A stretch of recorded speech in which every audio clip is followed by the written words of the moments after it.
Okay, good evening, everyone. Welcome back to another episode of Mondays with Moshe here out of Lakewood, New Jersey. Actually, we've gone international quite a while ago. We have people watching from all over the world, some of them actually live and others who are watching the videos. So it's exciting to be back after a 1-week Hanukkah hiatus. Welcome to all the newcomers. I see Nancy and some others who I have not seen here before. So it's exciting to welcome you. And I hope that we get to see you again in the coming weeks. We have some more exciting guests. Tonight we have with us Dr. Jon Kayne, who is a professor at Bellevue University, which is somewhere in the United States, but that doesn't really matter anymore because we all can sit in the luxuries of our own homes and fireplaces and take class from wherever we want, from Honolulu or Cancun. But anyway, I know that it's somewhere in the United States because we're only, I think, an hour different in time zones. So that would make us close enough. I want to give a special thank you and a shout out to Castriel Gortzman for making this connection. After spending a little bit of time on the phone and on Zoom with Dr. Kayne, I'm getting the sense that he is one of the underappreciated and not yet well enough known people out there in the field. So Dr. Kayne, Jon, thank you for joining us tonight. The topic is the process of the relationship in therapy. And I'm really excited that you humbly agreed to join us. And I think that you're going to find this lots of fun. I'm going to encourage everyone to please ask questions. This is a topic that is very near and dear to my heart, the process of the relationship. And you'll see why as we talk more about it. So Jon, thanks for joining. Can you just give us, for those of us who don't know you yet, give us a little background, tell us who you are, what you've done, what you've contributed to this field, and take it away. Well, actually, part of my story is what I've contributed to other fields as well. That I served in the American military. I was a law enforcement officer, and my experience as a law enforcement officer, a job which I did not like at all, had me encounter people who were suffering and in trouble. And I found that I had a knack for talking to them and helping them solve some of their problems. So I decided to go to school. So I went to school somewhat late. Before I went to school also, and before I was a police officer, I spent almost 3 years in Israel on a kibbutz as a potential ole. I was a field crop specialist, and I was also the liaison with the Border Patrol, the Border Police, and I ran the guard duty for the settlement because of my military background, and I really, really enjoyed that. Went to school. I've been doing this for 46 years. Because of my background, I teach at Bellevue University, which is in Nebraska near Omaha, in the master's program in clinical mental health counseling. I knew it was in the United States. See that? Yes, it was there somewhere, right in the middle. Nebraska is in the United States, right? Yeah, well, most of the time. Okay. There are times where there are shifts in the state and I'm not sure. Okay. But so I have a private practice. I teach in the graduate program in mental health counseling. I'm also the clinical director of our counseling center on campus, and we specialize in students and veterans. And something that's a little bit different, I'm also a negotiator with the county SWAT team, and I'm on the county threat assessment team. So I've de facto over the years specialized in trauma and a lot of things. And I think that trauma is one of the areas where my topic tonight is really important, because I have found at least that you cannot even begin to treat trauma until you've really addressed the relationship issue. True. That's a very foundation. And I was saying that to really get started, I would paraphrase Irvin Yalom in the sense that the relationship is first and foremost a recapitulation of the primary family group. And then from there, as a therapist, I would develop it and optimize it in somewhat of a trans-theoretical fashion, certainly heavily influenced by psychodynamic thinking, but also very much aware that there are times where you just simply have to use behavioral techniques to help the person get over some problem that they're dealing with in their relationship. In focusing on this, the key question that you always have to start with is, what is the patient's ability to form and maintain relationships? And that will dictate what you do for the rest of the therapy. If the patient comes in and literally does not know how to form a relationship or does not know how to maintain a relationship, which in many ways is characteristic of personality disorders, cluster B personality disorders that always seem to be very challenging. I think the reason it's so challenging is because relationship is such a core issue that they have trouble with. They just have trouble with that. But if you can start working them in that direction so that they can initiate and maintain a relationship, then you can move forward with all kinds of therapeutic interventions. There's a loose statistic out there, and the research is not as good as I would like it to be. But there's some research that suggests that patient improvement is something similar to the Pareto principle, and that is 80% of your clients will improve solely on the basis of the relationship. And only about 20% of the clients that you have will require you to be a maven in some specialized technique in CBT or psychodynamic interventions or things like that. They need the extra technology that comes with various schools of psychotherapy. But I mean, that's a pretty spectacular statistic when you think about it. Even if it's off by a factor of 10 or 20%, 80% of your clients improving simply because of the quality of the relationship. Not wanting to offend anybody, that's been one of the questions that I've had for a long time, because counselors come in different shapes and forms and levels of competence and so on. And I've often wondered, why is it that certain counselors who didn't strike me as particularly astute or expert counselors have clients that really improve despite that?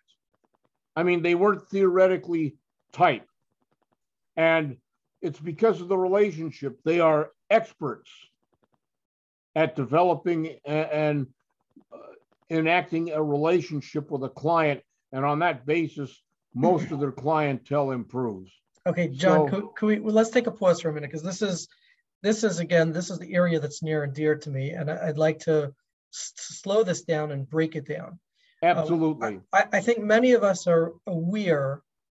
I've heard clinicians, not want to believe the statistic. Many of us are aware that there are statistics out there that the relationship makes up a great portion of the change that occurs. But I don't know how much research, or I don't know if you can do research. I don't know if this is quantitative, but I don't know how much thought or description has been given as to why that is so. And this is really the crux of tonight's conversation. Okay. How do we explain the phenomenon that the relationship, that the stronger the relationship, or the more nuanced the relationship, the more the client changes? Wouldn't logical brain tell us that we need to know some technique in helping people, let's just say for argument's sake, reduce their anxiety? I mean, basically, I really believe that the curative factor in the relationship is a recapitulation of the family relationship, for better or worse. That if the relationship with a family, let's say, was good, and they're going through a temporarily difficult time, to help them, number one, turn back to their family as a resource, and number two, teach them ways to develop resources that can mirror what they got from their family, so that there are resources there all the time. The reality is, however, in my experience, that people who have serious problems almost always had their problems start with some kind of a disturbance in that early family relationship. I have never seen somebody in counseling who had a great early family life. Well, many who've claimed that they did until they start to really break it down. Until you really get into it and they start examining it and talking about it and things like that. I have come up with what I call an eight-stage process. It's trans-theoretical, but it seems to work for me, and it seems to make logical sense. And it parallels, in my estimation, what should happen in a highly functional family environment that's raising children. So the very first thing that I do is I start with an inquiry with the client about what are their expectations for therapy. What do they think is going to happen? What would they like to see happen? And what are their expectations for me? Because the reality is that therapy revolves around the therapist. And no matter how technically expert you are, if you cannot develop the relationship, it's going to fail. You can have the best technique in the world, and it's simply not going to work. Now, John, I imagine that many therapists start off with some question similar to that, but I feel that when you're asking the question as one of these 8 stages, you're saying that that is a relationship builder, not just a question. That's the start of my relationship building. So explain how that eases the client into the safety of the relationship. Well, the first thing it does is, so much of what is done at each stage, it starts out, I believe, in kind of a psychoeducational fashion, that at each stage you are teaching the client what could possibly be in a relationship. What would a good relationship look like? And how can we go about achieving that? And then on that basis, what would they like to see? It's part of getting them to invest a little bit in the process. And I also, from that question, get an idea of just what kind of experience they've had in the past with relationships. Are they secretive? Are they glib about, oh yeah, I had a great relationship, which always makes me suspicious? Things like that. So that inquiry really helps set the tone for where we're going to go in therapy. I'm going to be looking at how you relate to people, how you learned to relate to people, how you evaluate the success of the way you relate to people, how you can kind of reconfigure that whole relationship to increase its effectiveness and increase personal satisfaction. I think that there's a lot of things done in therapy that are very instrumental. And it's all about, how do you develop better relationships? I prefer to emphasize what's going to be the payoff for you personally, because they need to have an investment. Is this, it sounds to me like you're talking about a client who's coming in for relationship issues, but I wonder if you mean the same thing when you have a client who's coming in, again, with something like anxiety. are you still assessing their ability to relate in the way they respond to that question? Yes. So can you explain Because that? I believe the research is there that the way we learn to manage our stress, the way we learn to encounter life without having depressive reactions or anxious reactions, we learn as young children from our parents or our parent objects. And that becomes very important.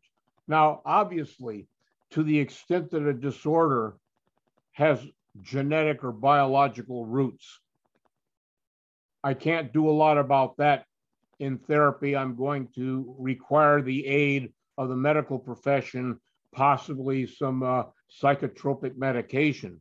But even in those cases, having a physical component to your disorder is extremely stressful if they have been socialized as young children, that when we encounter something like this is the way we overcome it.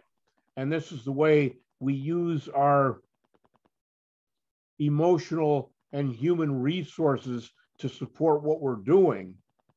Then you can move ahead and experience more success.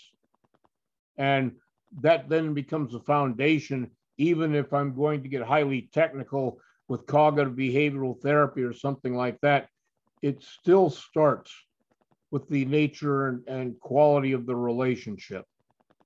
So I'm always referring back, what did you learn when you were young? What can it be? How do we get there? And using myself as the primary focus. Now, one of the things that I will freely admit is there's a real challenge to boundary issues, because obviously we have to maintain our boundaries to a certain extent. But I really believe, and I've been doing this for almost 50 years now, I believe that we are currently obsessed with the idea of boundaries without ever examining under what circumstances can we allow our boundaries to be flexible instead of rigid. I think when we had Larry Shulman on the show, you know, the one who wrote the social work book, he made that same comment, and he's also been practicing for 50 or so years. So it must be the generation. I don't know if it's a generation or if it's the experience, because I do remember social work actually as a profession has some of the most rigid boundaries of any profession. I compare the social work boundaries to psychiatry and psychology and to counseling and marriage and family therapy. And social work has some of the most rigid boundaries in the profession. However, over the years, I have come to find that you can make those boundaries flexible rather than rigid. Not violate the boundaries per se, but flex them enough so that you can do what's necessary to help your client. And that's very much pertains to the relationship, doesn't it? Yes. How much you can share about your own experience of the relationship, the use of self in the relationship, which is an integral part of the healing of the client. I really like that term, the use of self. I am my own best tool. Yes.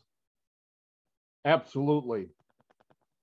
Well, in getting that, as soon as I've kind of initiated some psychoeducation with a client, hearing themselves talk about their early relationships, hearing themselves talk about what they want out of therapy, hearing themselves talk about their expectations for me as a therapist actually helps them. I'm sure that you've all had the experience that when you think something, it sounds a certain way and it has certain meaning. When you say it out loud, and instead of hearing it through the inner organ of the mind, but through the physical door of your ears, it sounds different. And the client hears this, and sometimes for the first time, they say, you know, I never really thought about it that way. And I didn't say anything. They just did the talking. But as they're talking about the way they grew up, the relationship with their family, the good parts, the bad parts, the difficult parts, and where they want to go, they start learning already about the possibility of relationship. Yeah. And if I can just say, Jon, there's something about spontaneous genuineness that I really gleaned from Irvin Yalom, who was also a participant on our show one week.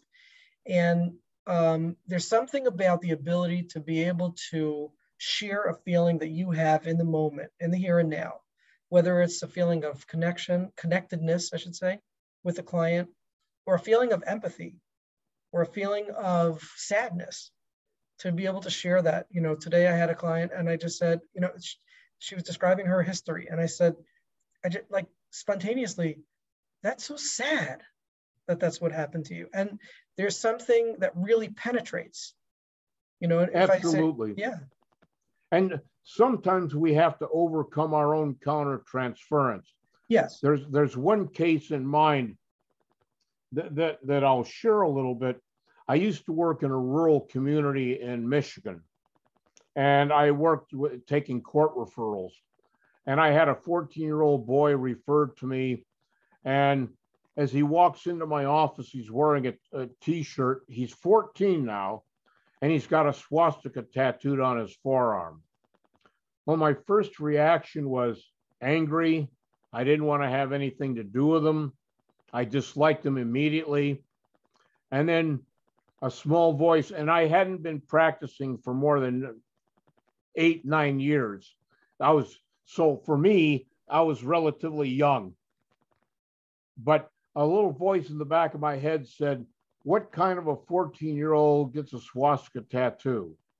How does a 14-year-old get a swastika tattoo if the parents didn't sanction it and help him get that? And so I calmed myself down, and I basically started out the conversation. I noticed your tattoo. Will you tell me about it?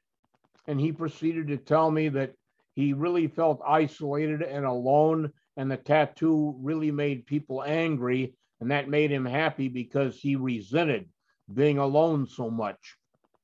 And I was able to kind of get past that and actually feel compassion for him being alone, and obviously having parents who are not particularly responsible.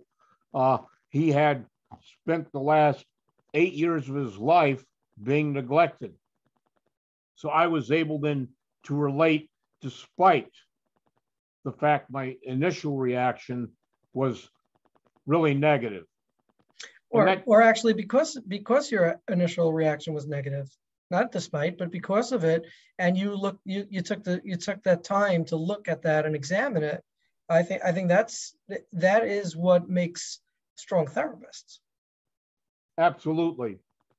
So I initiated my education process through my actions. That the first step, I believe, in psychoeducation is by modeling what appropriate relationship behavior is.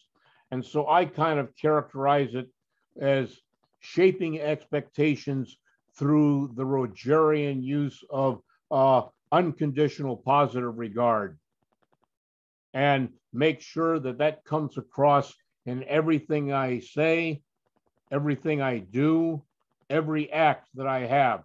Unconditional positive regard.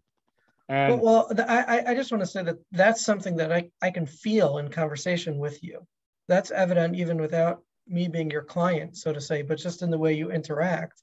And I'm assuming that when I posted out on the group that you're going to be participating tonight or featured, I got such excitement and positive feedback, because, you know, again, you seem to be personifying what you're preaching. I try. There's nothing more that annoys me than hypocrisy. You know, or in street lingo, put your money where your mouth is. Yeah. And it's easy, right? Don't they say those who can do and those who can't teach, right? That's right. And I try to counteract that by teaching and doing.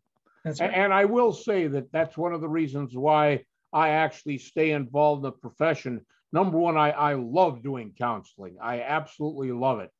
But it informs my teaching so that my teaching, the students can read the book, but I don't need to go over the book. What I need to do is talk about what's the reality when you're trying to implement what's in the book. Right. How does that affect relationship? Right. And by modeling it, there's nothing more effective or poignant than the students walk away with what happened, not what was said, for the most part. And so, I know of professors who say that they use the teaching room as a laboratory to cultivate that experience. Just want to announce that for those of you who want to pipe in, comment, question, please use the tabs on the bottom right of the screen and raise your right or left hand, whichever one you'd like. Raise your hand and we'll be more than happy to call on you. For Dr. Kayne, I think you have dozens, scores of Orthodox students from the past bunch of years, and some of them are. It's part of what's called the Yeshiva Initiative Educational Program.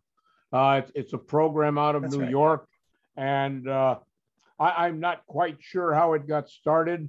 We have Esther here and Pesach here, and yes, Pesach started it, and he's been very, very effective, and it's been growing ever since. And of course, I love the program because it gives me an opportunity to kind of go back to my roots. Okay, go back to your roots in that. I spent many years living with my grandparents who immigrated from the Ukraine and were more or less Orthodox. And while I don't claim to be Orthodox at all, the warmth of my grandparents and living in the kosher home and just the sheer warmth of everything sticks with me. And all of a sudden coming back, and having yeshiva students, it's like, this is wonderful. And I can also ask questions I don't know the answer to, and most of them do. Beautiful. Well, that's the humility speaking there. That's beautiful. So I really enjoy it. Once I have spent some time modeling unconditional positive regard, I start working on building rapport. So the unconditional positive regard is coming from my side. When I move to the second stage, I call rapport. It's when we both start engaging each other and they learn how to treat me with unconditional positive regard. And what we're really doing is we're seeking commonalities rather than differences, because differences are always obvious, but it's not always so obvious what the similarities are. And that's where I think well thought out self-disclosure is important. And I really want to emphasize the well thought out, because this is where the boundaries have to be somewhat flexible, but the boundaries still have to be there. And that's very important to me, to have flexible boundaries and have this give and take where we learn to respect each other's similarities, but more important, to respect the differences. Once we've done that and we can kind of tolerate the differences, we can move on to the next stage, which entails the working alliance. And excuse me, I got something in my eye, but the working alliance can be characterized as being able to work together even though you may not want to, that you have a common goal, that you know what it is that you're trying to accomplish, and maybe you're not in the mood to do that, but when you have a working allowance, it's like but I know we have to do that, so let's go ahead and do it. You can do it when you're a little bit angry at each other. A surefire way for clients to kind of get me a little riled up is to show up 15 minutes late, because I really value my time with them, but I also value the time of the next person there, and I'm not going to cut into their time. And every time somebody comes in 15 minutes late, I feel the loss of the opportunity to do something. And so I share with them that I feel that loss and that I'm annoyed, maybe even a little bit angry, but that's okay, because that's what happens when people like each other. They sometimes annoy each other. And so we need to be able to work together anyway. That's such a great point, because this, some of us who may have clients who were quite happy when they miss 15 minutes of the session. And you're right, that would be a reflection that we actually don't like the client. When they miss the time, it's a reflection that we like them. I believe liking is really important. And I can say in absolute honesty, in almost 50 years of being a therapist, there are only 5 clients that I didn't like. And they all had antisocial personality disorders, and they weren't very good at it at that. If you have an antisocial personality disorder and they're good at it, they can get you to like them. You can like them anyway. That's but right. These 5 were inept antisocial personalities. And so I ended up referring them elsewhere because I didn't feel that we were able to work. But I figure 5 and 50 years, that's not a bad track record. Otherwise, I have found something to like about almost everybody I've worked with. Yeah, I'd say I'm twice as good as you as a therapist. I probably have 10 by now.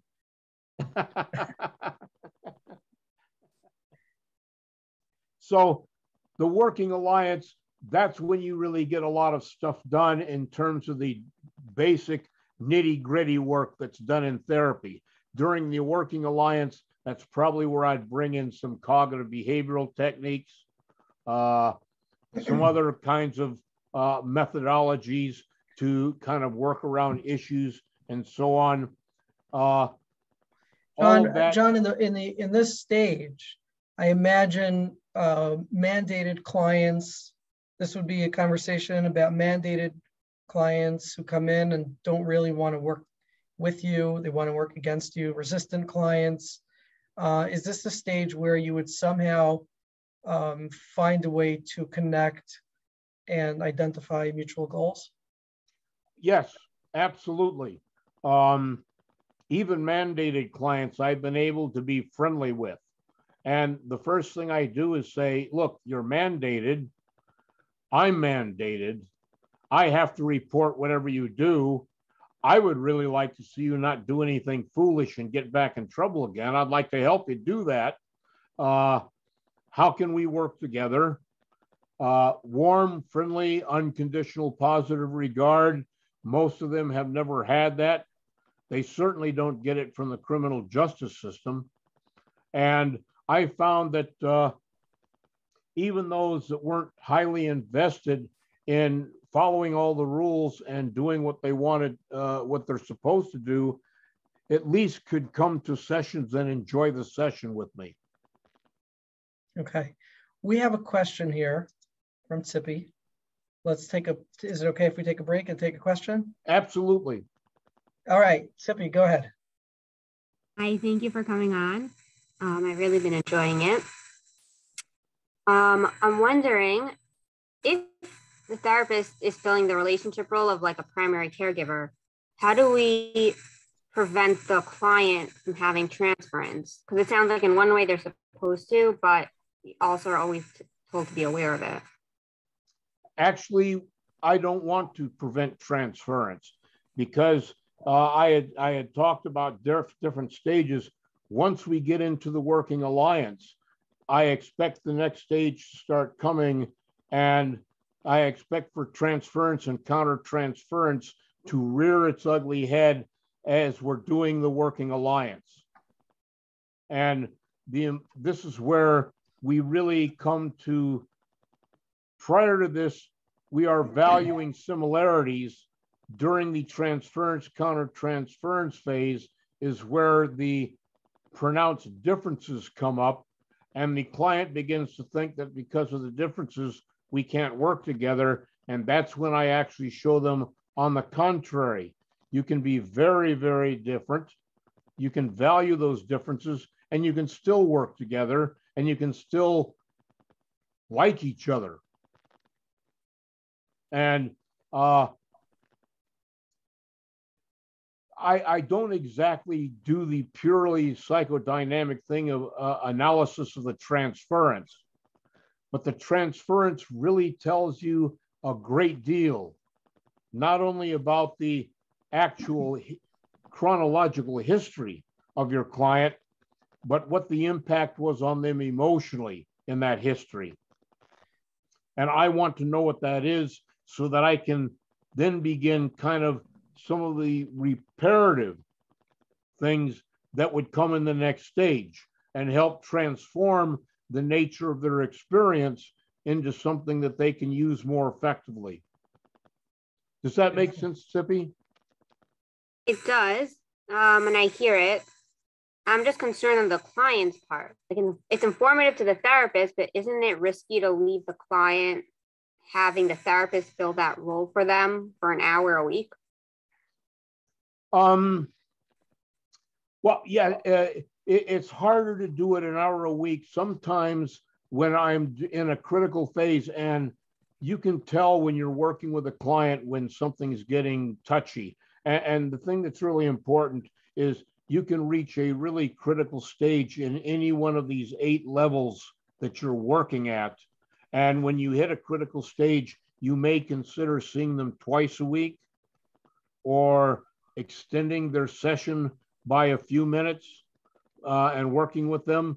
This is where cognitive behavioral theory comes in real handy, and give them a homework assignment to take with them that's specifically going to be focused on analyzing for themselves what the nature of the conflict is within that relationship. Okay, thank you.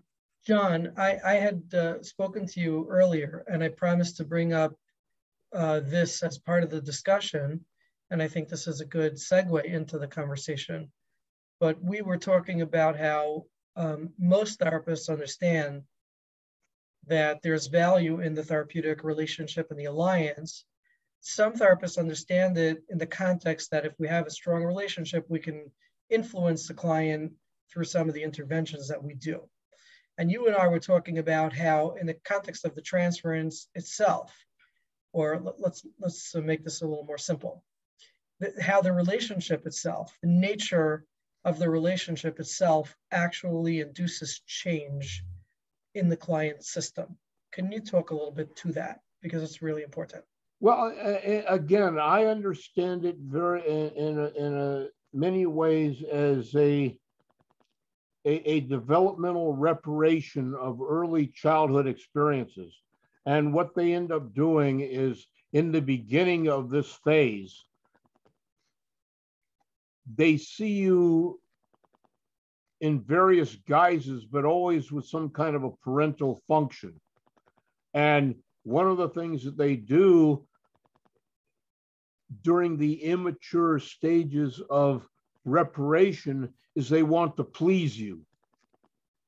And so I use that as an opportunity to have them try various things that they might not other try, because they're trying to please me. They'll go, oh, okay, I will try that. Whereas before they wouldn't even consider it because they were embarrassed. It didn't feel good. It reminded them of childhood experiences they didn't like, any number of things. And when they want to please you as a surrogate parent object, and you are exuding unconditional positive regard, given that you still have flexible boundaries, you are able to get them to make very serious progress during this phase. So in a lot of ways, the working alliance and the transference countertransference stages are really what I call the basic working phase of this relationship. Yes. Yeah. So now the client is reenacting their relationship with you as an object, and they don't understand what's going on. They're just talking to you as far as they're concerned. You or we as the therapist recognize that there's some kind of reenactment going on here, whether it's people pleasing, which you're saying happens more in the earlier stages, or it's anger or defensiveness, or it's acting out in some other way. How do we bring that to the client's attention? How do we? I'm actually pretty blunt about it. Mm-hmm. It'll usually be something along the lines of, as you were talking, I happened to notice that you seem to be getting a little bit angry. Nothing big, but just a little bit of anger there. And I'm wondering where that anger is coming from. And typical response is, well, I didn't get to do what I wanted, or things went wrong and all that. Well, things go wrong in life, and that doesn't always make you angry. Why are you angry now? Have you ever had this experience before at any time in your life? And I use and that, by the way, for me is a confrontation. Yes. I think people hear the vernacular use of the word confrontation, and for them it means a fight. And I'm just holding up an observation saying, here's what I see. I wonder what that means. What do you think? Right. And you use kind of the gentle confrontation and affirmation. Gotcha. So we use it as a way to explore how they are acting out or reenacting something that's happened in the past. Yes. I noticed that Shayna has her hand up. Yes. And that was my next, you took the words out of my mouth. Go ahead, Shayna. Thank you so much. So thank you, Dr. Kayne. Something that you said about the pleasing stage, where they're like in that stage where they want to please. And then you might like ask them to do things that they might not otherwise do. I'm wondering how that ties into the idea of like the client as the expert and more like person-centered therapy, where like we're encouraging our clients to do what feels right to them and not push themselves too much, and how that transference might interact with that. Right. When I ask them to do something, I'm asking them to do something based on information I collected earlier when I start with an inquiry about what are your expectations for the therapy? What are your expectations for me? What is it that you want to accomplish? And then the assignment I give them is something that they shared with me from the beginning. And I may tag on some things that I think are important, but I'm always going to start from where they were. Even if they might not be fully ready. If they're not fully ready, then I'll ask them to do something easier. But it's during this working alliance and during the transference, countertransference process where I really ask them to do certain things to kind of test their limits. And what I ask them to do starts out with that beginning part. What would you like to have happen? Where would you like to go with therapy? What would you expect from me? And then, like I said, I may tag on a thing or two as they do it, if it's okay with them.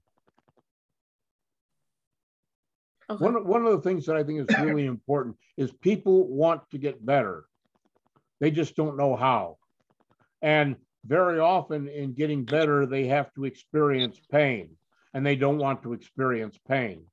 So what I want to do is I want to be a buffer for them to help reduce some of that pain, to model some of the proactive behaviors that they need to try so that they feel more comfortable doing that.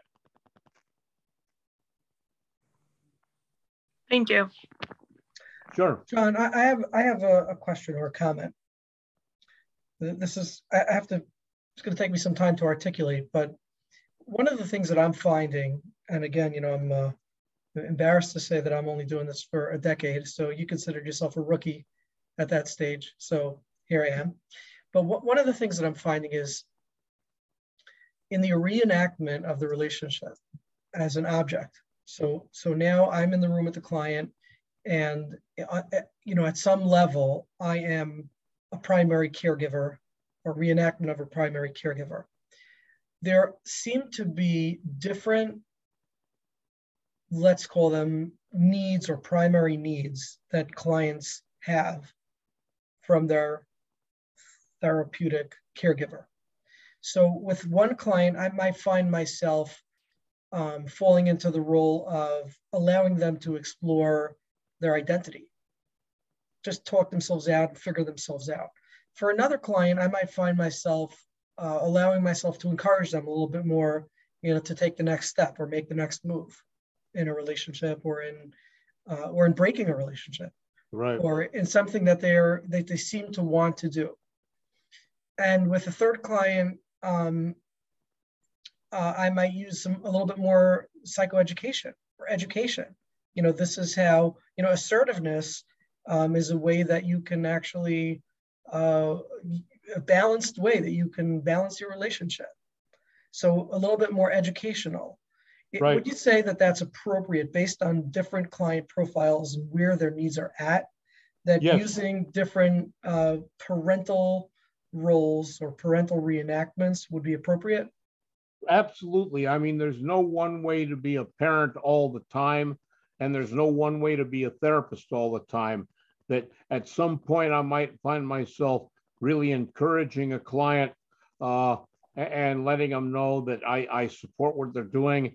And at another point, I might be discouraging a client from doing something that might not be in their best interest, understanding how they feel and accepting how they feel, but based on potential consequences is probably not a wise idea. And I wouldn't tell them that if I didn't care about them.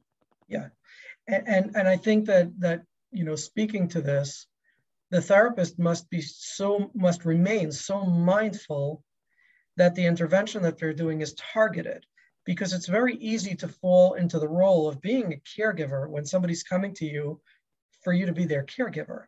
And Right. that can be very exciting for a therapist. And then unnecessary or potentially detrimental interventions, such as reassurance, where reassurance can actually sometimes be detrimental to the therapeutic process. We're sort of disabling the client to grow and blossom by thinking on their own and allowing them to sit through some ambivalence, right? I mean, we have to be really mindful in the kinds of interventions that we use in some of these really subtle things that are going on, that we not overstep our boundaries and somehow smother or helicopter over that client. Right. And during this whole working period, sometimes things aren't going to go well. I mean, nothing's ever perfect. So you're going to run into problems. And it's right at this point where you may see another stage emerge, the stage I call developmental reparation, where you see regression and cathexis. And they really then start regressing, becoming more dependent on you, really becoming attached unrealistically. And this is where it's really important then that you have your boundaries. You still have the unconditional positive regard. You still work together with them. You still value the differences along with the similarities. But now this is where they really need reassurance that you're there for them.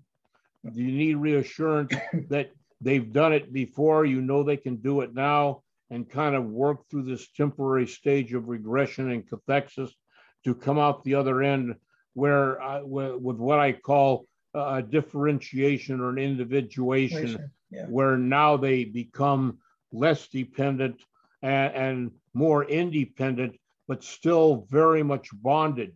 Yeah. to you as a therapist. And I find this to be a really hard stage of the therapy as the therapist, because when the client regresses to a degree of very often it manifests in deep depression, and sometimes it comes out in very, very strong attachment and insecurity, where the client wants more of you and can't seem to get enough, where they get angry at you for not being there enough for them. With one of my clients, text messages start coming in, and then I'll say okay, and then I get back, that's all, just okay, and you don't care about me, and that all that. I find that to be highly triggering. The hardest part of the therapeutic process for me, where you have to really stay on your game and stay the course and stay calm. You have to be very sure of yourself so that you're able to maintain those flexible boundaries and still at the same time be attentive to the client. Yeah. And in a sense, that's why I would call this developmental reparation. What they're really doing is they're growing up in a relationship again, learning how to be independent from the guidance of somebody they trust. Is that one of your 8 phases or stages? Yes, I've gone through expectations, Rogers' unconditional positive regard, rapport, seeking commonalities rather than differences, working alliance, the ability of the two to work together towards a common goal, even though they don't want to work, transference, countertransference, we're not what we appear, developmental reparation with regression and cathexis, and then evolution of a personal relationship, differentiation and individuation. And that's the 6th one. And the last 2 are, I would say, are somewhat controversial, but I believe in them nonetheless from my experience. So let's say the person finally gets to the point where they feel pretty confident as an adult, they're able to solve their problems. They feel wanted by not only me, the therapist, they feel wanted by themselves. There's a certain amount of self-love that's there, not necessarily a whole lot, but there's some there that they're looking at. And this is where I really make a move towards something that is highly controversial. I call it the achievement of a transcendent relationship. And the words that come to mind when I think of this transcendent relationship are an I-thou relationship. To quote Kant, a Ding an sich relationship, where it's something, it's a primordial archetype of what all relationships should be. And they're able to take the experience from therapy and generalize it to the way all relationships could be. So do you mean that the way that I feel in the presence of the therapist becomes the way that I feel with myself or in the presence of myself? Or do Yes. you mean beautiful? So in other words, Yes. in other words, the kind of like the primary messages that the primary caregiver is imbued in the child, that the child now walks around feeling confident and secure. That's what we're looking to induce in the client so that they feel that way about themselves in relationship to the world. And then they're able to project that outward and relate to the rest of the world that way as well, and experience less frustration, show unconditional positive regard to other people, even people they don't agree with. John, why would you say that what could be possibly controversial about that? Well, it's controversial in the literature because one of the things in psychology and social work and counseling and so on has been probably since the 1950s a push towards having a positivist view of human interaction based on empirical science. And this is not exactly empirical science. And so some hardcore positivists have a problem with it. That doesn't make it controversial in my mind, but I can see why that makes it controversial in the literature. And it certainly makes it controversial in the minds of the positivists. So there's some resistance, but the saving factor for me is that most of the controversy is coming from people who do not practice themselves. They're theoreticians. Okay. Okay, we do have a question from somebody who just has initials, I guess. NAB. Hi, Dr. Kayne. Hello. Tamar Nabatian. I just wanted to say hi, first of all. Who is it? Tamar? Tamar Nabatian. Are you I know. Hello, Tamar. How are you? Student, I guess. How are you? Actually, all of your Bellevue students have been discussing that we missed this. A bunch of us are on here. And this is not my actual question, but we want to know if we could do some sort of like, bi-monthly supervision or something like post-graduation, because we all really miss your class. But my actual question was also a technical question. Can we get some sort of handout or something for the 8 stages? Because I think I haven't been able to write them down all, but I would like them all. I can probably whip up something for Moshe and get it to him. I'm not sure how Moshe would get it to you, but yeah, I can blast it out to the group. If you have something typed up or type something up or a PowerPoint or whatever it is, and you allow me to blast it out to the group, I'll blast it out to the group. Absolutely. I will type this up and I'll get it to you. Yeah, I think we'd all like to see it. Absolutely. And then a couple of months when the book comes out describing all 8 stages, we'll blast. We'll have free copies for all 900 in the group. One of the things that people have asked me in the past why I don't write a book, and to be perfectly honest, I am so involved in teaching and doing therapy that there's very little time to write a book. And my interest in writing the book is far less than doing therapy and teaching. Right. So we have to get some of your students to invest in that. Yes, that's probably true. Any volunteers? Raise your hand, or speak now, or forever hold your peace. Oh, we got a volunteer. Is that a volunteer? Yes. Yes, Dr. Kayne, I would be happy to help write the book. Good for you. Here we have. Very good. I'll remember that tomorrow. Thank you. Okay. Great. We're gonna check. We're gonna check back in 6 months or a year. And then after trying to achieve this, what I call a transcendent relationship, I call it transcendent because it's been called other things by other people who are practitioners, and the titles were every bit as outlandish as transcendent. So I thought transcendence is good as the next one.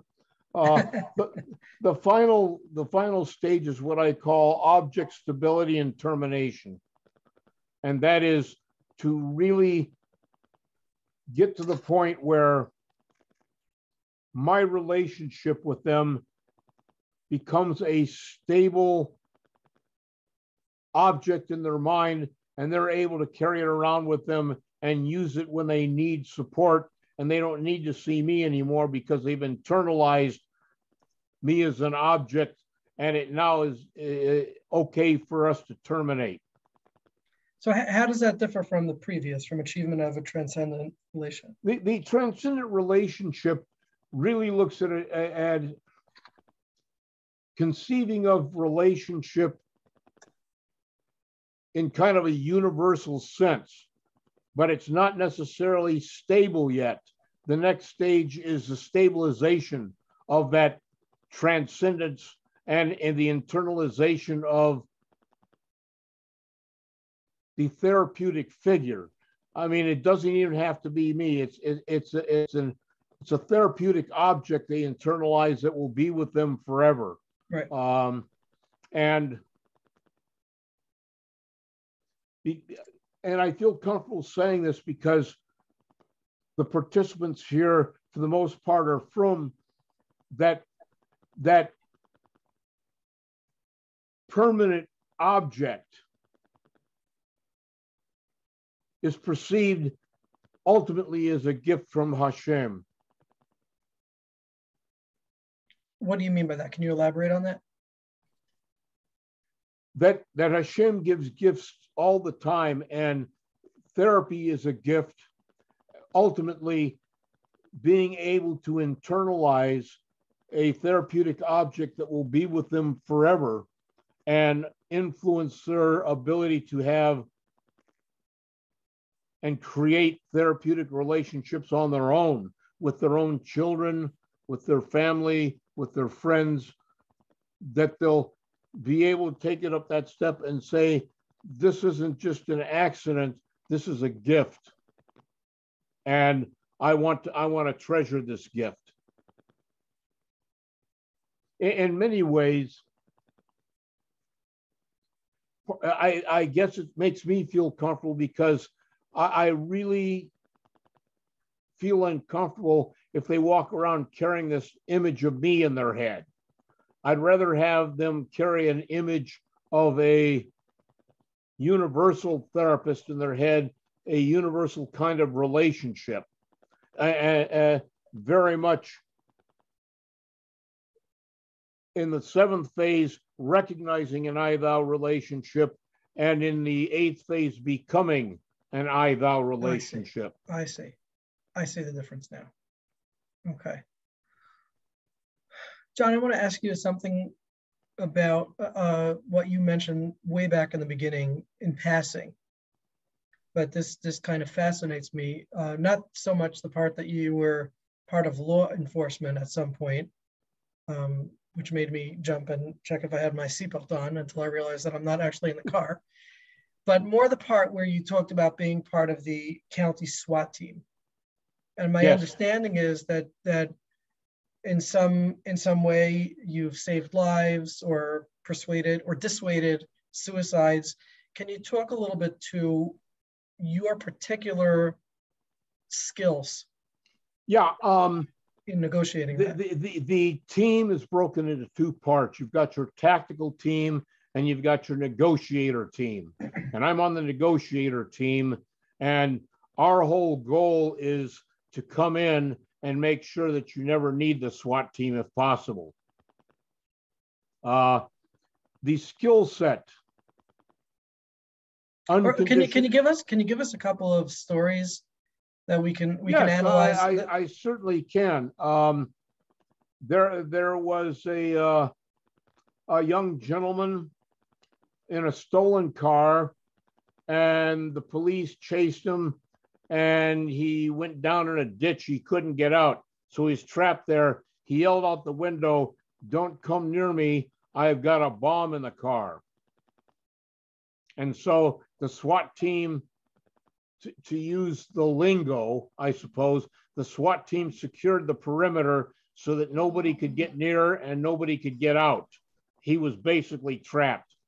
And then the issue is to come in as a negotiator and find out what's going on in his mind, get him to relax a little bit, see what we're doing as,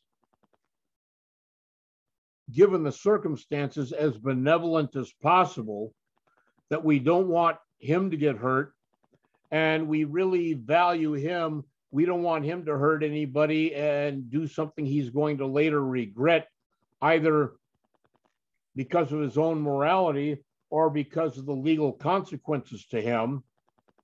And it starts out with unconditional positive regard, rapport, looking for commonalities rather than differences, getting a working alliance going, and from the working alliance, being able to offer a solution, while not a perfect solution, because the reality is they're always going to jail. But getting them to think in the context of, yes, jail's not nice, but you do have a warm place to sleep. You get 3 meals. Nobody's going to hurt you. If you do what you have to do and follow our instructions, you will be safe. So will all the people who care about you be safe.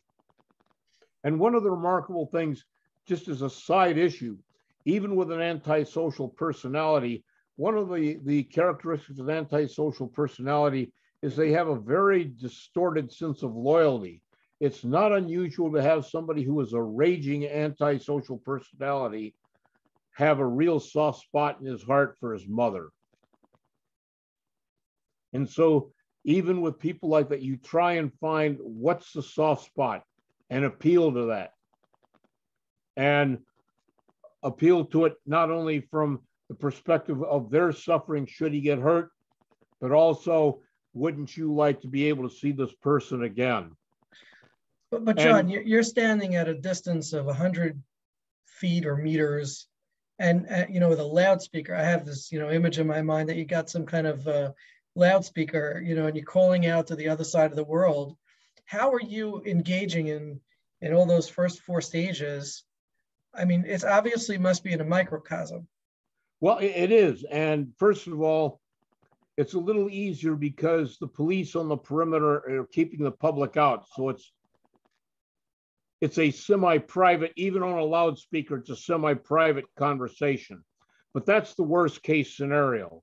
We have equipment so that we can find out the phone number if they have a mobile phone and call them on their mobile phone.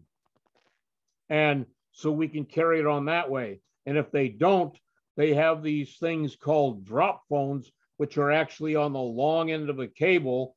And it's kind of a risky thing, but one of the highly armored SWAT team will crawl forward with a throw phone, which is attached by a cable, and actually throw the phone in through the window.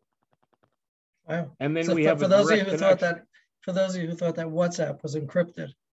Yeah. Right? The police can get to your phone wherever you are. So that's what we really try to do is the loudspeaker is our last resort. We try and use cell phones or the throw phone. Okay, but putting that aside, no pun intended, right? So now, but in the negotiating itself, you're looking to depict unconditional positive regard to somebody who's ready to blow himself up within any second. You're looking to develop some sense of rapport and a working alliance, which tells me. Strangely enough, when I say, look, this may sound weird to you, but I don't want to see you get hurt. I don't want to see you get hurt because you're shot. I don't want to see you hurt because of a car accident. I don't want to see you hurt because of the bomb going off. Right now, you're going through a crisis, which is usually going to be short-lived, and you're looking at a permanent, serious solution to a temporary problem. And I would is like that, to is that work what you with say? you. Is that what you actually say? Yes, absolutely. And does that talk to most people? And they listen. In almost every case, if they've taken time, if they're there more than 5 minutes, they really don't want to die. Somebody who wants to die will immediately engage in gunfire or set the bomb off or something like that. You won't have an opportunity to negotiate at all. If you have so much as a 5-minute delay, it means that they're questioning. And as soon as they're questioning, my job is to start working on them with alternative solutions to a short-term problem and buy time. There's another side of this that I think is important. It has to do with working with people in crisis in general, crisis intervention. People who are in crisis, people who are having panic attacks. The human body generally cannot sustain a full-blown autonomic nervous system arousal for more than about 20 minutes. And so my job is to buy time and keep them talking for more than 20 minutes. After that, their physiology begins to calm down. And when their physiology calms down, they become more rational. And then I can talk with them. So initially, I'm just buying time. And it may look like... spilling the secrets. Spilling the secrets. Well, basically, it's no secret. That's how I deal with people who need crisis intervention. I'm buying time for 20 minutes until they can really hear what I have to say. Right. And so during that first 20 minutes, I tell them I want them to be safe. Let's move over here to a safe location. Hey, how about that football game this weekend? Did you see it? Yeah, I know you're really upset, but I'm just kind of curious, and try and build some rapport with them. And after the 20 minutes, they begin calming down, and you can then start moving into a more rational way of talking with them. Interesting. That is important. I think that in flooding, I think that's one of the techniques that they use in flooding for exposure. They know the 20-minute rule, if I'm not mistaken, and that's part of the flooding process, where they know if you keep somebody aroused for 20 minutes, eventually they'll start to settle down. Yeah, it basically just wears itself out. The only problem that you've got with that technique is you've got to get an idea if they use drugs, because whereas it takes 20 minutes for a normal person or a normal criminal or whatever, if they're on meth, you've got an 8-hour project in front of you. Wow. Now, cocaine's only about an hour, but meth is an 8-hour project. Some of the audience wants to know if the guy actually had a bomb in the car. It turns out he didn't have a bomb, but nobody could take the chance. Right. They had the bomb squad and armored vehicles and all kinds of stuff out there. It looked like a war zone. The other question is somebody who's pulling a stunt like that, does he get his needs met through the degree of attention that he gets? People are finally paying attention to him. There's bomb squads, there's SWAT teams, there's somebody who cares, who's engaging with him for 20 minutes or an hour. I mean, is that enough to save someone's life? Usually, yes. Usually, yes. There have only been, I've been doing this now for about 12 years, and there have only been 2 deaths. One was a suicide, and it was because the guy had barricaded himself in, and the SWAT team was afraid to go in and start a firefight because it was in a residential neighborhood. And it turns out that he had taken a drug overdose with alcohol. And by the time they finally decided to breach the barricaded house, he had passed away from his overdose. And the other one was a gunfight. But in 10 years, only 2. That's a pretty good track record.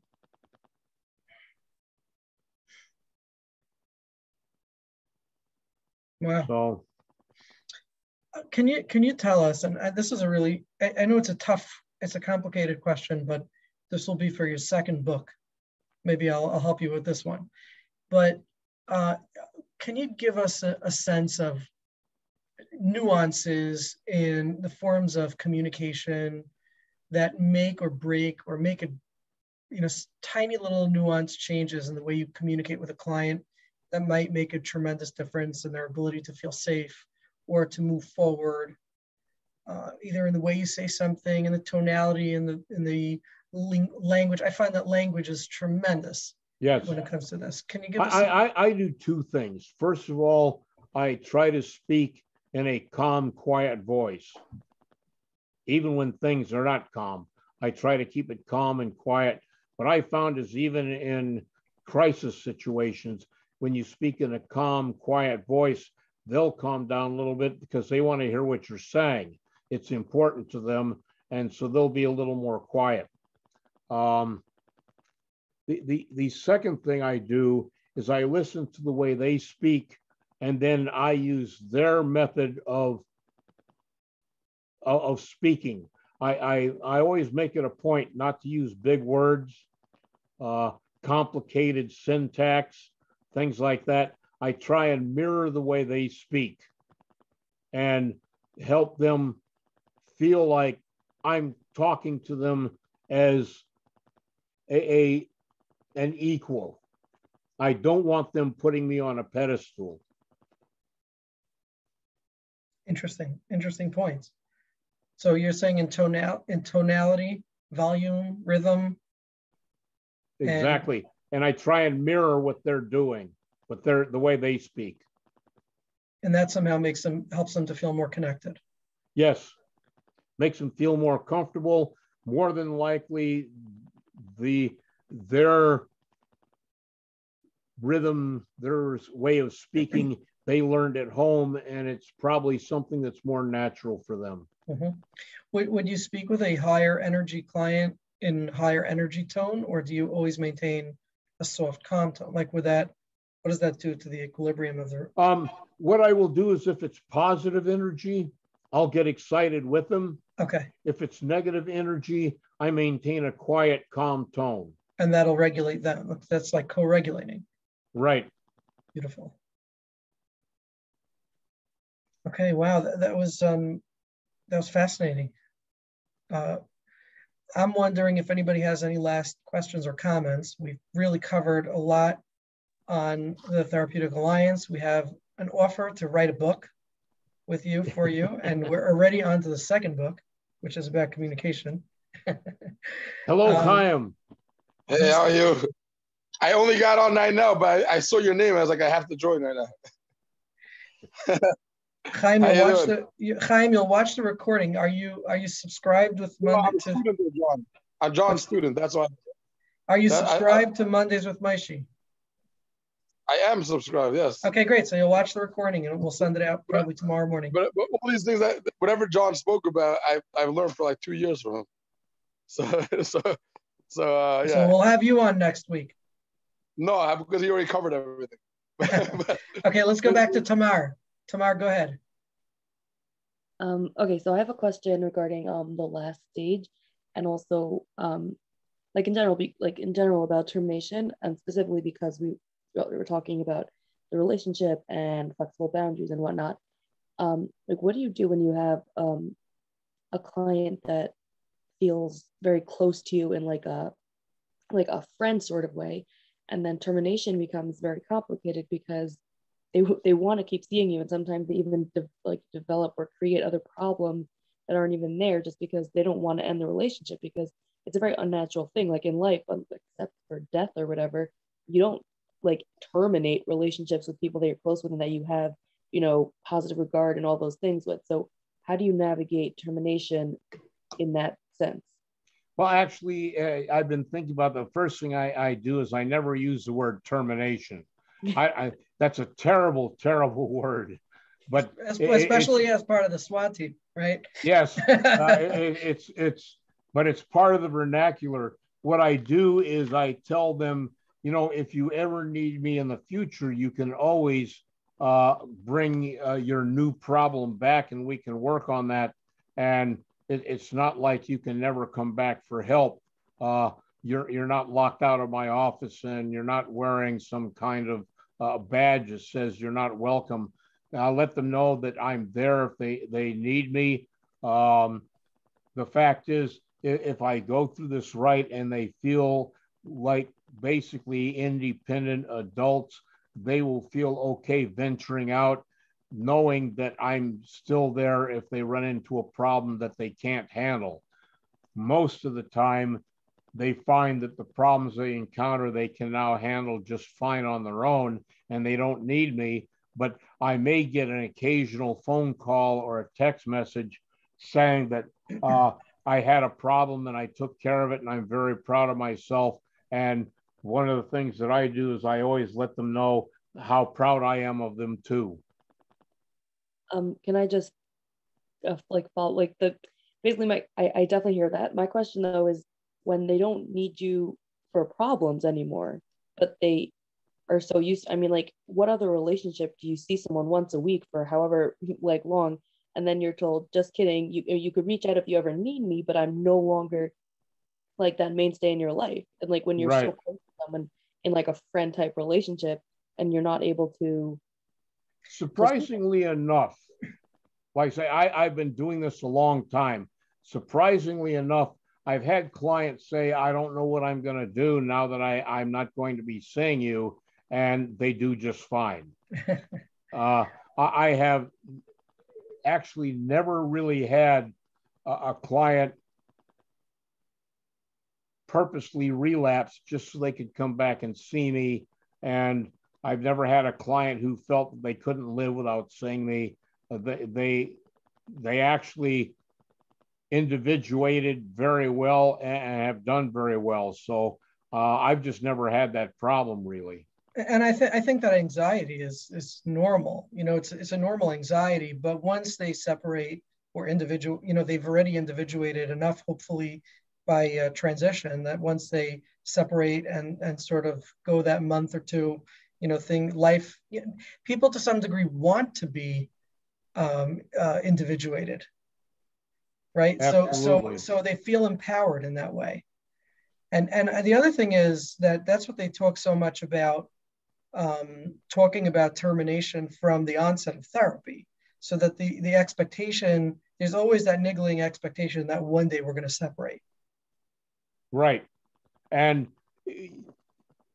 I had a teacher once who very wisely told me that termination starts at the first meeting. That basically you're giving them hope, and in the process of giving them hope, you also kind of drop on them. And when you're really squared away and everything's going well, you won't need me anymore. John, I want to share something with you, just because you brought up some spiritual stuff before, and some of your students are texting me that you're somewhat of an expert in halacha. No, not really. Okay. I know a couple of things. Okay. So I want to tell you something, you know, on to bounce off Tamar. When I was a child, you know, my grandfather was a rabbi, and one of the things that he said that I found extremely fascinating was as follows. He said over from one of the commentaries on the Torah that the reason that people are so struck and begrieved by death, even though we all know that it's going to happen, we all expect it to happen to our loved ones, and especially to those who are older than us. So what's the pain and what's the shock and surprise?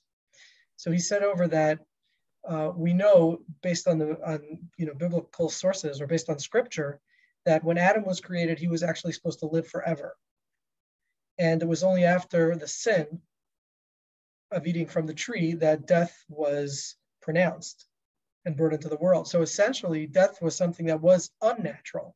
It was only an addendum that was added later, and it's not something that's natural. So when we experience death, or that separation that Tamar was talking about, it's hard for us to swallow and absorb, because it's not part of the natural creation of the world. Absolutely. And in a sense, the little bit of halacha I know that I think is very important for all of us is the concept of pikuach nefesh, that we are under an obligation, no matter what, to save a soul. And that last part about the idea of a transcendent relationship is, it's not pikuach guf, it's not pikuach moach, it's pikuach nefesh. We're saving a soul. That's not right. Just a body, not just a mind. There's much more to that. And that's kind of the mindset I would like for the client to be able to leave with, that I'm part of a larger community and I have to share my soul with that. Beautiful. Let's take one last question, if that's okay with you. We're a little over time. Sure, absolutely. Okay, Shafi, go ahead. Hi, Dr. Kayne. My Hello. question is a curious question about the transition between stage 7 and 8. So I know when a client is in stage 7, when I hear them saying, oh, I was somewhere yesterday and I heard your voice in my head and I knew what to say because I heard that voice, right? So if I've been positive regarding them in some way, and then they've internalized that and they can actually hear that voice when they're not in session with me. What does it look like to graduate from that voice in my head being my voice to it becoming their voice, or like you say, the gift? They would hear their own voice, or they would hear a voice. It's actually hard to differentiate. I would be willing to stretch out and say they may have actually been in that last stage hearing your voice, because you can't predict what voice they're going to hear. The important thing is they carry that voice around with them from then on. Right. Would you intellectualize it a little bit and say, you know, that voice that you're hearing is the wise voice, is now your voice that you've cultivated for yourself? Absolutely. Absolutely. But must this be a voice, or is it just the confidence itself? Is it the sense of empowerment?